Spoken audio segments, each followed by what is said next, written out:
제1장 한 통의 전화로 불붙은 분노. 우리의 적은 우리 군대입니다. 이 한마디로 한나라의 자존심이 무너졌습니다. 태국 총리가 캄보디아 전 총리에게 굽신거렸다는 사실이 폭로되면서 국민들은 분노했고 군부는 칼을 갈기 시작했습니다. 대체 무슨 내용인지 들어가기 전 여러분의 좋아요와 구독은 영상 제작에 큰 힘이 됩니다. 충격적인 통화 유출 사건의 서막을 지금부터 함께 들여다보시죠. 2025년 6월 19일 태국 국민들의 눈앞에 충격적인 장면이 펼쳐졌습니다.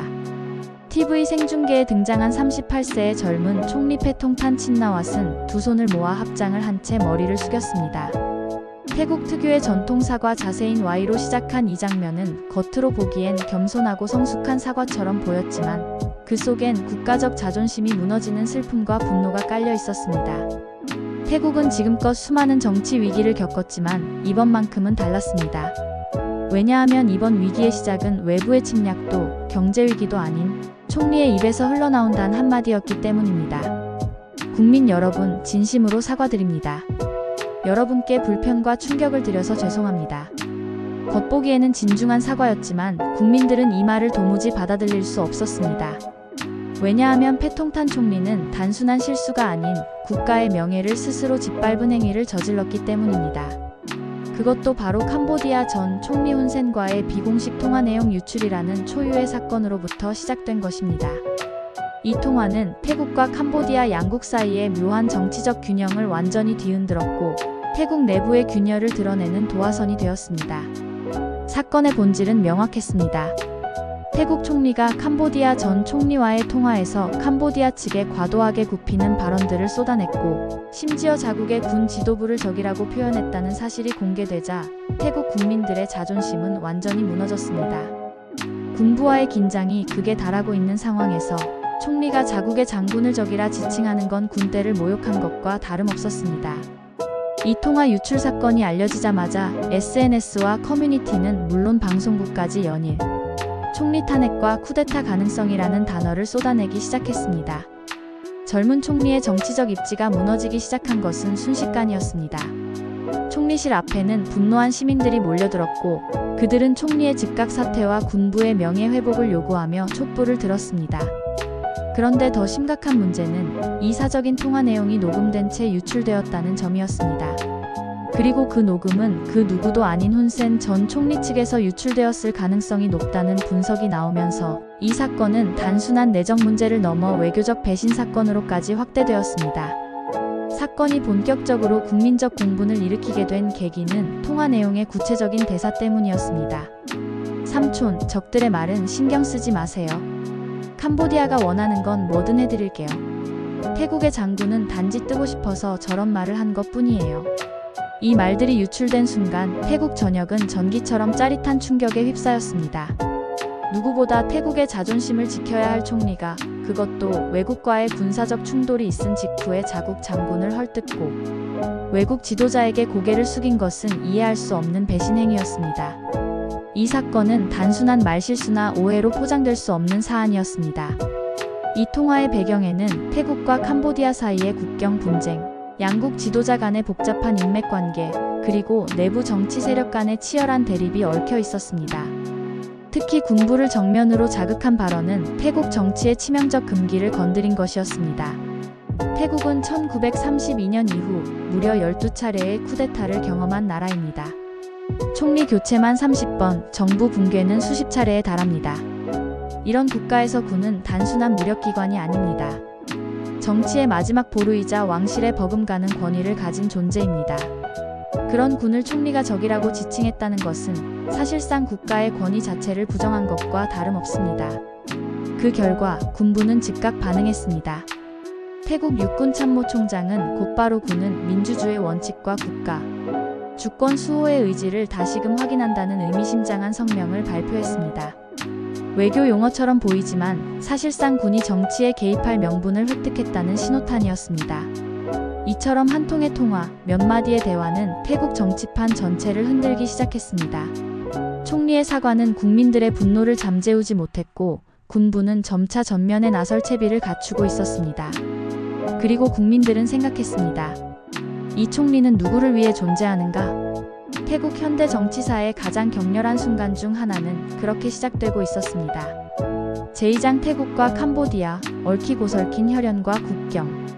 태국 총리와 캄보디아 전 총리 간의 통화 유출 사건은 단순한 외교 결례 이상의 의미를 지닙니다. 이 사건의 배경에는 동남아시아 특유의 피로 맺어진 정치 관계, 그리고 제국주의 시절부터 이어져 온 국경 분쟁의 뿌리 깊은 상처가 복잡하게 얽혀 있습니다.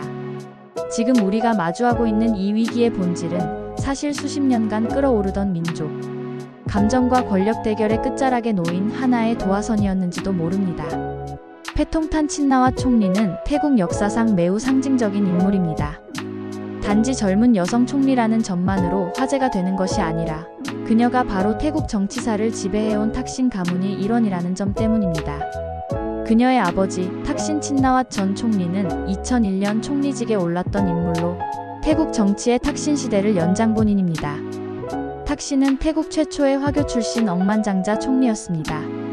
정보통신 사업을 통해 막대한 부를 쌓은 그는 태국판 실리콘밸리 정책으로 불릴 만큼 현대화를 추진했고 서민층을 위한 복지 정책으로 압도적인 지지를 얻었습니다. 하지만 그는 강력한 중앙집권과 군부 견제를 시도하면서 태국의 기득권층 특히 군부와 왕실 보수 세력의 거센 반발을 샀고 결국 2006년 군사 쿠데타로 권좌에서 쫓겨나 망명길에 오르게 됩니다. 그 이후에 태국 정치사는 한마디로 탁신 가문 대 군부, 왕실 연합의 끝없는 대결사였습니다.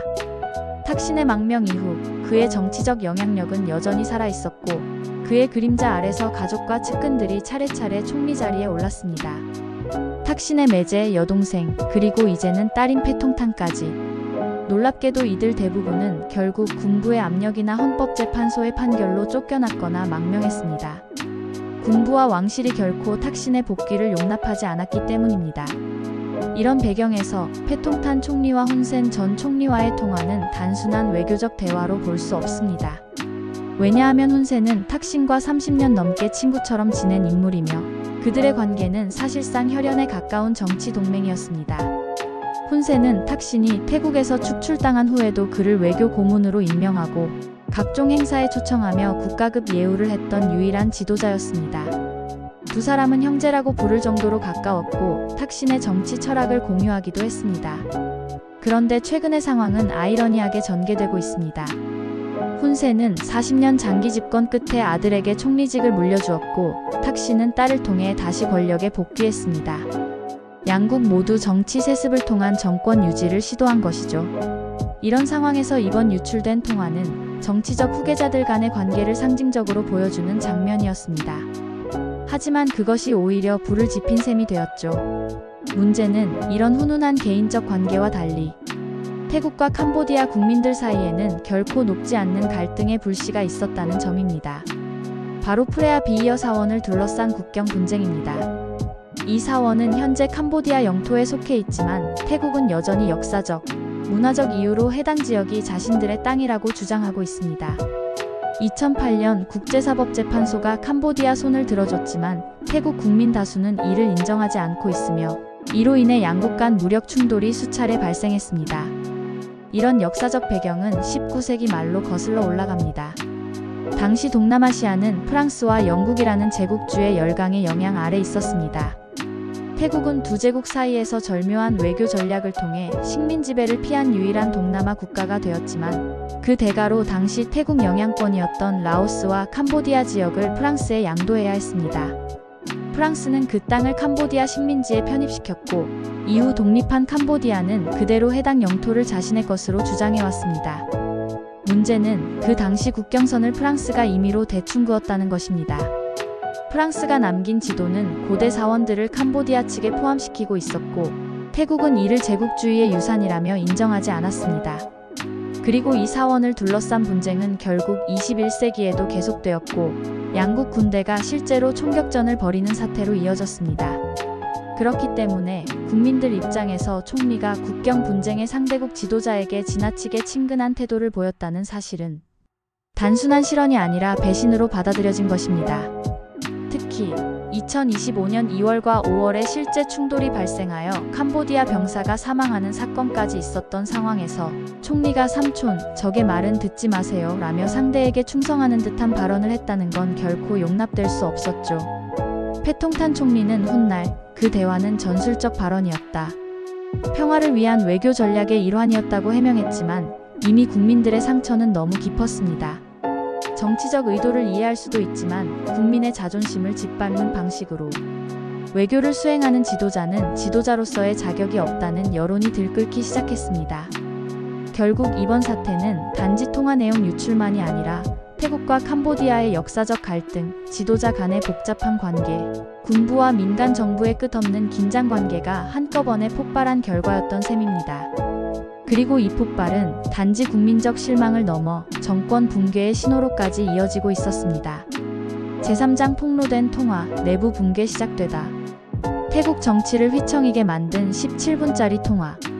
그 안에 담긴 단어 하나하나가 마치 날카로운 칼날처럼 태국 국민들의 가슴을 갈랐습니다. 이 통화의 유출은 단순한 스캔들이 아니었습니다. 그것은 한 국가의 통치 구조와 국민의 믿음을 동시에 흔드는 정치적 재앙이었습니다. 통화 내용이 처음 보도된 것은 2025년 6월 18일. 익명의 캄보디아 소식통이 일부 발췌 내용을 유출하면서 시작되었습니다. 태국 총리가 훈센 전 총리를 삼촌이라 불렀다. 캄보디아가 원하는 건 뭐든 해드릴 수 있다 말했다. 이런 대목만으로도 태국 사회는 요동쳤습니다. 하지만 그것은 시작에 불과했습니다. 하루 뒤 더 충격적인 사실이 알려졌습니다. 유출된 통화가 단순한 음성 조작이나 가짜 뉴스가 아닌 실제 통화 녹음 파일이었다는 점입니다. 게다가 그 통화의 유출 경로가 바로 훈센 전 총리 본인의 측근들이라는 사실까지 확인되자 국민들의 분노는 걷잡을 수 없이 커졌습니다. 이건 누가 들어도 정상 간 통화잖아. 대통령끼리 얘기하는데 녹음이 유출된다고? 태국인들은 처음엔 믿지 않았습니다. 누군가는 인공지능을 통한 가짜 음성이라 주장했고 누군가는 캄보디아의 심리전일 것이라고 믿고 싶었습니다. 하지만 결국 패통탄 총리 본인이 그 통화의 존재를 인정하고 말았습니다. 그 통화는 있었습니다. 하지만 어디까지나 사적인 통화였고 전술적 차원에서의 대화였습니다. 이 고백은 곧 정치적 파문의 도화선에 불을 붙이는 격이었습니다. 특히 통화 속에서 등장한 구절들, 우리의 적들의 말은 들을 필요 없습니다. 제가 알아서 다 해드릴게요. 저 장군은 뜨고 싶어서 저러는 겁니다. 이 말들은 모두 태국 국민의 자존심을 짓밟은 말로 받아들여졌습니다. 총리의 이 말들은 단순한 외교 언어가 아니었습니다. 그것은 실명을 언급하지 않았더라도 명확하게 자국의 군 장성을 비하하는 맥락에서 사용되었으며 사실상 군의 명예를 훼손한 것으로 간주되었습니다. 그 장군은 다름 아닌 태국 제2군 사령관, 즉 북부 국경 분쟁 지역을 방어하던 핵심군 지휘관이었습니다. 태국은 싸울 준비가 되어 있다. 캄보디아의 도발에 강하게 대응하겠다. 이 발언을 통해 국민의 안보 불안을 줄이고 자존심을 지키고자 했던 사령관의 공식 입장은 단 한 통의 통화에서 자기 뜨고 싶어서 그러는 것일 뿐이라는 비아냥으로 매도당한 셈이었습니다. 군은 이 발언에 대해 공식 반응을 내지 않았지만 침묵은 곧 결의의 시간으로 이어졌습니다. 통화 유출 직후 태국 국회와 정치권은 극도로 흔들리기 시작했습니다. 현재 패통탄 총리는 연정 정부를 구성한 상태였으며 제2연정정당은 통화 내용에 실망했다는 공식 성명을 발표하고 연정 탈퇴를 선언했습니다. 이들은 국경 분쟁에 대한 국가의 공식 입장과 배치되는 발언들이 총리의 입에서 나왔다는 점에 깊은 유감을 표했고 즉각 정부 지지를 철회했습니다. 이러한 연정 탈퇴는 상징적이면서도 실질적인 파장을 일으켰습니다. 현재 여당은 단독으로 과반을 차지하지 못하는 구조였기에 연정 파트너 없이 법안 통과와 내각 유지 자체가 어려운 상황이었습니다. 이후 다른 정당들까지 연정 잔류 여부를 두고 긴급 최고위원회를 열었고 다수 정당이 정치적 책임을 묻지 않으면 우리도 탈퇴한다는 입장을 내놓았습니다. 이렇게 되자 사실상 총리의 리더십은 공중에 붕 뜬 상태가 되었습니다. 국민의 신뢰는 무너졌고 국회는 분열되었으며 군부는 외교 안보에 대해 경고를 울리기 시작했으니까요. 가장 민감한 반응을 보인 건 군부였습니다. 태국은 군의 정치 개입 전력이 많기 때문에 국민들도 군의 움직임에 예민할 수밖에 없습니다. 그리고 군은 통화 유출 직후 태국 육군 참모 총장 명의로 다음과 같은 성명을 발표했습니다. 태국 육군은 민주주의 원칙과 국가주권 수호에 대한 의지를 다시금 천명한다. 짧은 한 문장이었지만 이 문장 속에 담긴 뜻은 명백했습니다. 총리의 발언이 군의 명예를 손상시켰고 외교 주권을 훼손했다고 판단했다는 것입니다. 실제로 군 내부에서는 해당 발언을 심각하게 받아들이고 있었으며 일부 장교들은 쿠데타 재개입 가능성을 논의하고 있다는 보도도 나오기 시작했습니다. 과거에도 태국은 이보다 훨씬 더 작은 사건으로도 쿠데타가 일어난 적이 있습니다. 기자회견에서의 언급, 왕실 모독죄 연루, 선거법 위반 등 다양한 사유로 군부는 1932년 이후 12번의 쿠데타를 일으켰고 그때마다 정권이 바뀌었습니다. 심지어 어떤 쿠데타는 며칠 만에 정권을 교체하고도 무혈로 끝났습니다. 패통탄 총리는 태국 역사상 처음으로 왕실과 군부 모두와 거리를 둔 정치를 시도한 인물이었습니다. 하지만 그녀의 독립적 중도 외교는 이번 통화 유출로 그 본색이 드러났다는 비판에 직면하게 되었죠. 특히나 그 상대가 훈센이라는 점에서 국민들은 단순히 외교의 실패가 아니라 외국 권력에 의한 영향력 수용으로까지 인식하게 되었습니다. 이 통화의 유출은 단순히 국제적 망신을 넘어 실질적인 권력 붕괴의 신호탄이 되었습니다. 국민은 배신감을 느꼈고 정치권은 갈라졌으며 군부는 침묵 속에서 칼날을 벼리고 있습니다. 한때 정권 재건의 상징이었던 패통탄 총리는 이제 태국 정치의 최대 위협으로 지목되고 있는 것입니다. 제사장 훈센의 배신과 캄보디아의 속내. 나는 고의로 통화를 유출하지 않았습니다. 다만 내 최측근 80명에게만 공유했을 뿐입니다. 이 어처구니없는 해명이야말로 이번 사태의 본질을 가장 잘 드러내는 한마디였습니다. 태국 총리 패통탄 친나왓과 캄보디아 전 총리 훈센 간의 통화 유출은 내용의 충격도 충격이지만 그 유출 경위와 의도가 밝혀지면서 더욱 커다란 외교적 파장을 낳게 되었습니다. 그리고 그 중심에는 영원한 친구였던 훈센의 믿기 어려운 배신이 있었습니다. 훈센은 그간 탁신 가문과 형제처럼 지냈습니다. 탁신이 망명했을 때 그의 외교 고문 자리를 만들어주고 여러 차례 국제적 행사에서 우위를 과시했습니다. 태국과 캄보디아가 역사적으로 국경 분쟁을 겪고 있음에도 불구하고 훈센은 언제나 탁신을 믿음직한 동지로 대했고 탁신 역시 그를 형님처럼 따랐습니다. 그런데 어떻게 그런 훈센이 태국 총리의 민감한 통화 내용을 녹음하고 그것을 유출하게 되었을까요? 공식적으로 훈센은 이렇게 해명했습니다. 나는 오해나 오역을 방지하기 위해 통화를 녹음했을 뿐이며 절대 태국 총리를 곤란하게 만들기 위한 의도가 아니었다. 다만 내 최측근 80명에게 공유했을 뿐이다. 그러나 국민들은 이 말을 곧이곧대로 믿지 않았습니다.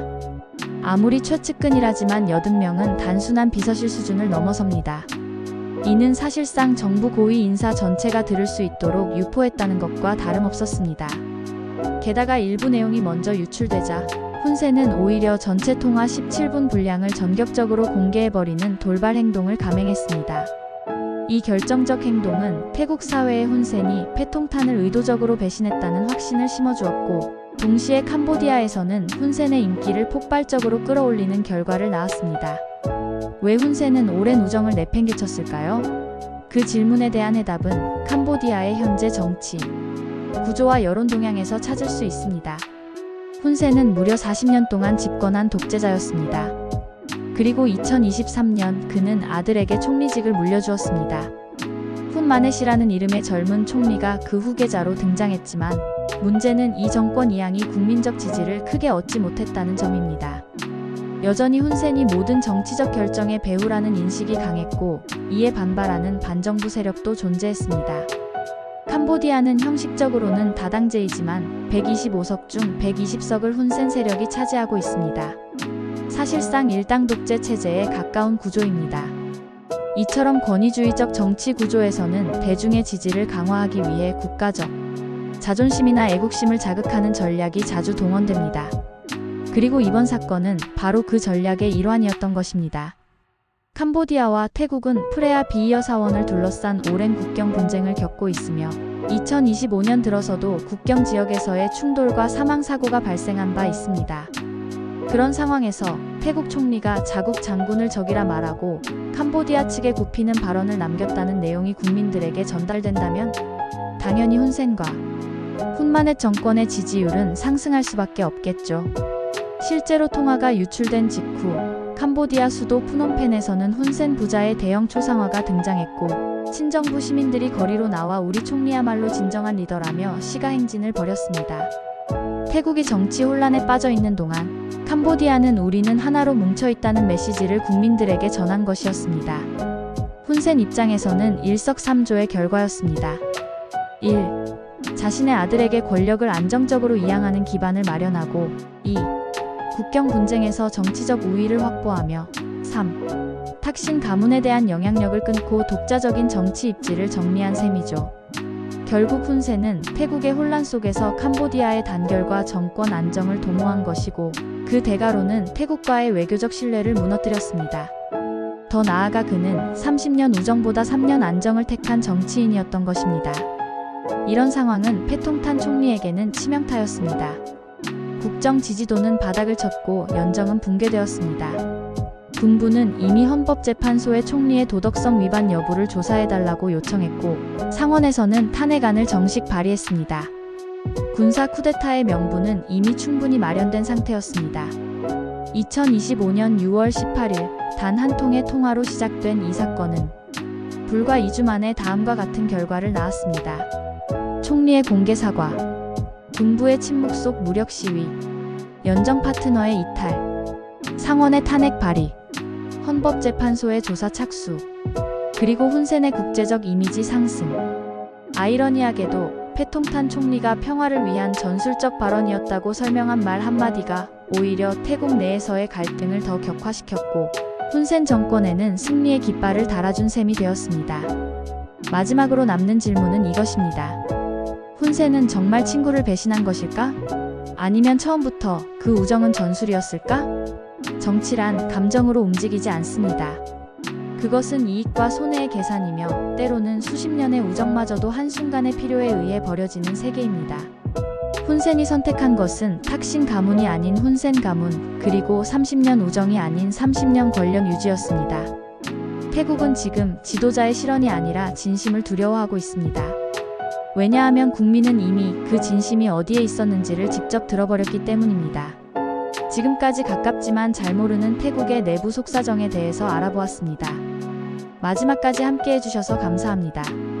구독과 좋아요는 영상 제작에 큰 힘이 됩니다.